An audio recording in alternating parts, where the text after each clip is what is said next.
ஒரு நாள் ஹாலில் தூக்கி போடுறது, ஒரு நாள் சோஃபாவுக்கு பக்கத்தில் வைக்கிறது, இன்னொரு நாள் கொண்டு போய் ஜன்னலுக்கு பக்கத்தில் வைக்கிறது.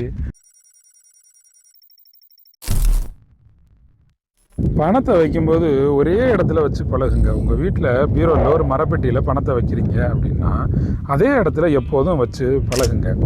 எப்படி பூஜை அறையில் சாமி படம்லாம் வச்சுருக்கீங்களோ ஒரே இடத்துல, கோவிலில் எப்படி சாமி சிலை மூலவர் சிலை வச்சுருக்காங்களோ அதே போல் வீட்டிலையும் பணத்தை பவ்யமாக பார்த்து ஒரே இடத்துல வச்சு மெயின்டைன் பண்ணணும். ஒரு நாள் ஹாலில் தூக்கி போடுறது, ஒரு நாள் சோஃபாவுக்கு பக்கத்தில் வைக்கிறது, இன்னொரு நாள் கொண்டு போய் ஜன்னலுக்கு பக்கத்தில் வைக்கிறது, இன்னொரு நாள் பணத்தை தூக்கி காலில் ஏதாவது ஒரு டேபிள் கிடந்துச்சுன்னா அங்கே விசிறி அடிக்கிறது, இப்படி இப்போ ஒரு நாள் பர்ஸில் வச்சு ஒரு இடத்துல போட்டு போயிடுறது. அப்படிலாம் பண்ணக்கூடாது. உங்கள் வீட்டில் பணம் வச்சு எடுக்கிறதுக்குன்னு ஒரு இடம், பாதுகாப்பு பணத்தை ஒரு இடத்துல வைங்க. செலவுக்கு மற்றவங்களுக்கு கொடுக்குறீங்க அப்படின்னா அதுக்கு ஒரு இடத்த வச்சுக்கோங்க. இப்படி 2 இடம் கூட வச்சுக்கோங்க. மொத்தம் ஒரே இடத்துல வச்சு எடுக்கணும். பல இடங்களில் விசிறி அடிக்கக்கூடாதுங்க. பணம் பெருகணுமா ஒரு இடத்த மெயின்டைன் பண்ணுங்கள்.